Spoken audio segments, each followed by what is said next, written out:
Look at that. Volume's on 900. Temperature's on 1,000. Tony Mitadero's back. Adam's in a hidden compound. And, we have today the $1 million question: storm damage or social damage when your Instagram posts become Exhibit A? Ooh. Sounds spicy. I mean, it could be real spicy. I've seen what's in your guys' phones. I've seen your pictures. Jeez. This could be problematic. But before we dive into the real topics at heart here, we did not or are not going to be getting the 4th of July Team USA versus Iran or England. It looks like nope. Big game tonight. Huge game. Bosnia-Herzegovina. The boys are looking good. I don't know if I like that Turkey loss, but what are you going to do? I guess I played soccer in first grade. Tony, did you ever play soccer? Yeah, through like freshman year in high school. All right, Adam, you obviously played very high level soccer. Like, if you're in almost a meaningless game, like, how do you turn it up? You don't, but it's just a weird vibe to get scored on in the last second of a game and lose. Not the last thing you remember on the field is that you lost, but whatever, man. These guys are professionals; they'll get over it. I'm predicting 2-0, maybe 2-1. That's where I'm at. A 2-0 or a 2-0 seems to be the scope of the round 32 here. I think we saw a couple 2-0 and 3-0s yesterday. So yeah, what time are we on today? 7. All right. 7:00 Central Standard. Finally, not a 10 p.m. start. These games in California get a little long in the tooth. Damn West Coasters. All right, but let's talk about a very, I would say, a very new thing that is going on in the world of well, not a new thing, an old thing and a new thing, right? The disclosures that you're obligated to provide when you are going to sell real estate, and all of a sudden now you have social media history behind it, or YouTube history, or all of these other things. And Tony, you had a very popular explanation of this the other day, where all of a sudden you have catastrophic flooding, you have a tree through your roof, you have all these things, and now everyone's documenting it on Facebook for the, or for the gram for the likes. But are you creating perpetual liability if you ever go sell your property? Yeah, you sort of are. And the post that I made centered around the concept of, regardless of what the situation is, it's probably not a good idea to share property damage from a storm or from whatever type of damage you have on social media or publicly in general. It just provides you no benefit. And what people were asking is, oh, so you're saying to lie on your seller disclosures. And we're going to get into that. I was not saying to lie. And the reason that I said that is it stemmed from a client that we had who fully disclosed everything that was in their knowledge. And there were some things on social media from prior to their ownership showing a flood that triggered a buyer going and hiring an attorney. And it opened up room for an argument that seller did have some knowledge when he did not. And that seller ended up losing. Now, important to note, in Indiana, those sellers' disclosures, what you say on your disclosures, you can be held liable for 6 years. Illinois, it's 1 year. However, you can be sued for fraud for lying on them for 5 after. So really, 5 6 and 6. Yeah, exactly. So 5 total. So 5 in Illinois, 6 in Indiana. So it's very important to take your seller disclosures and disclosing seriously. So that makes you consider, what do we want to share? Maybe nothing on social media. That's Adam, you've seen this too, but like, everyone seems to post everything these days, but maybe we need to have a filter about leaving it to food, family, and a cool picture of a rock. I don't think you're going to be able to do that with people. It's just like this sickness where it's like, I need everyone to see everything that's going on in my life, but they don't think about the consequences that come later for that. So, but yeah, that's the trend. I don't see it stopping. And like, I know, all of us have lived in St. John. There's 3 or 4 St. John community groups. And what happens now, right? You casually go on there and keep posting about, hey, I need a plumber because this thing keeps leaking. Hey, I need a plumber because this thing keeps leaking. And now all of a sudden you sell your house and your old neighbor is now talking to the new owner of your house and goes, "Oh yeah, well, Tony was griping about that leak for 2 years. He never said anything on the seller disclosures, right? Now, oh, look at this. We have an on a platter. You knew about this case, right? So that's where Exhibit A comes in. Well, and you really shouldn't be lying on your seller's disclosures. All right. And, I don't know if you want to get into now your contract, your real estate contract in Illinois and in Indiana is not an enforceable contract until the buyer has signed off your seller disclosures. All right. And when we talk about what qualifies, what type of things should we be disclosing? All right. You should be disclosing things that you have actual knowledge of something currently wrong or a recurring problem.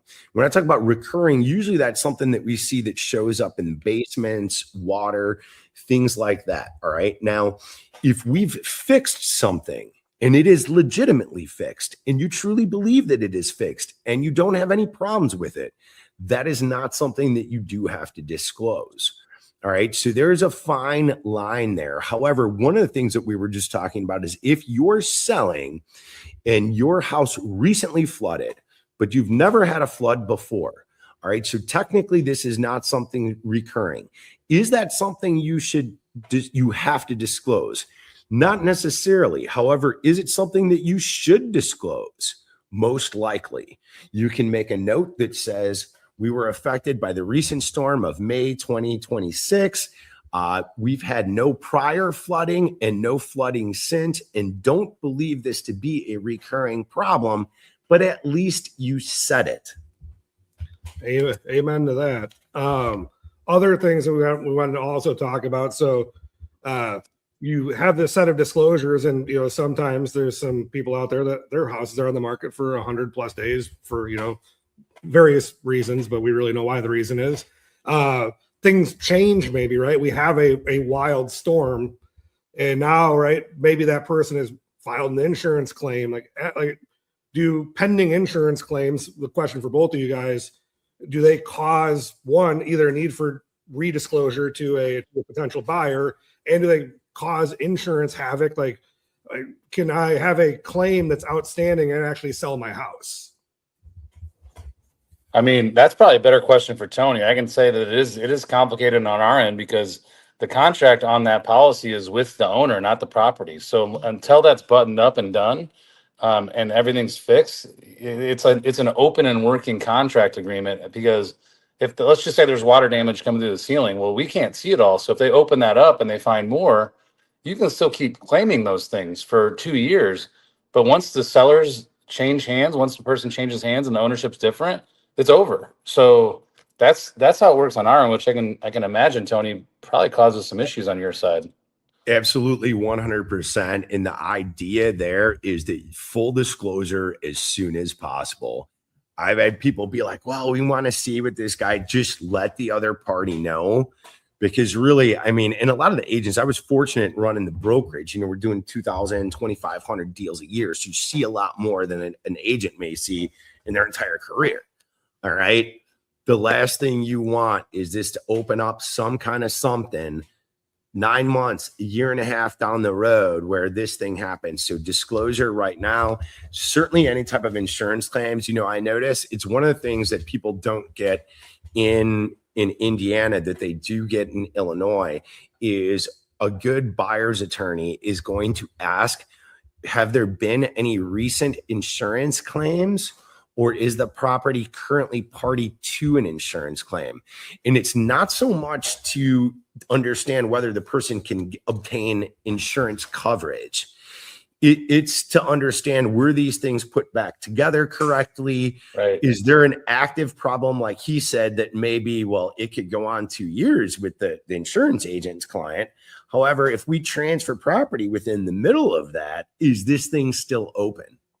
All right. Right. And then the crazy part is in Illinois and Indiana, if the total damage is over a certain threshold, $7,500, and there's a lien on the house, the check is made out to the policyholder and the mortgage company. And if the property sells, but you still have that check, and now you're going to Chase and trying to get them to endorse a check, they may not because you have no interest. So there's like a payment issue that happens too if things aren't buttoned up. But yeah, I think I agree with Tony. Just full disclosure, everything on the table. If you guys make a side agreement and okay, I'll pay you once the roof's replaced, whatever that is, that's cool. But secrets don't make friends on that. And key here is something any agents should really be paying attention to, is it needs to be documented on the disclosure form and signed off by both parties on the actual form, or note that there's an addendum, create an addendum to that, incorporate it within. Just an email, or worse, I had a phone call and told them irrelevant in 4 years down the road. So, Adam, the insurance company needs evidence, but maybe social media doesn't need all the evidence of these things. Easiest way to put it. Correct. And then on that, we were talking about this before we jumped on here. When you post, picture A of your basement and with all of the materials in it, don't use Grok or these other places to enhance the damages. Not usually a good idea, because at some point, some type of claims adjuster is going to be at the house. Yeah, and you know what? This is interesting because the insurance company is just like everyone else. They're trying to cut costs. And, one big expense is having human adjusters that go out. So what they've been doing is pushing people towards an app with your car. Take a picture. We'll send an estimate. Take a picture of your damage of your house. We'll do it off the computer. But these image generators now, it's like maybe this starts going back towards we actually need human adjusters, because how do you know what's real? Tony gets an accident in his bike, sends a picture of it totaled that he generated. A check goes off, there's all kinds of fraud that can happen. A new race bike by next week. So maybe document everything, share selectively. I don't know, Tony, what else? Think before you post. It's way more important than what I know, at least most agents give it credit. And I think the consumer, trying to hide something, yeah, man, you could get away with a lot of things for a long time, but I've seen it bite people. I mean, we had one guy, I don't mind mentioning it because whatever, in St. John, $90,000 3 years later for not disclosing rodent infestation. The other thing is with disclosures is your role, your level of education and expertise, professionalism. Realtors, if you're a licensed agent, if you're licensed in any form of business, you're doing business as a person outside of your role in that profession, you need to be disclosing all over the place that you are licensed, or that this is what your business is. It needs to be explicitly clear to the consumer that you have a superior level of education in what it is you're transacting on than what the general public would. So we want that stuff disclosed everywhere. So what's more costly, a couple of Facebook pictures of your leaky basement, or a nude? The nude. Well, nudes have made it, and they made celebrities, made a lot of people a lot of money. I mean, the mental price might not be worth it. But anything else we got to touch on here while it's 105 degrees? No, stay hydrated. Upfront and full disclosure as fast as possible, and you should cover yourself. All right, get with Adam at adamismyagent.com. Tony. TonyMedadero.com, 708-259-3734. You grab me at applywithjr.com. We're out. Go USA. USA. Go USA. I'm done. Cut the show.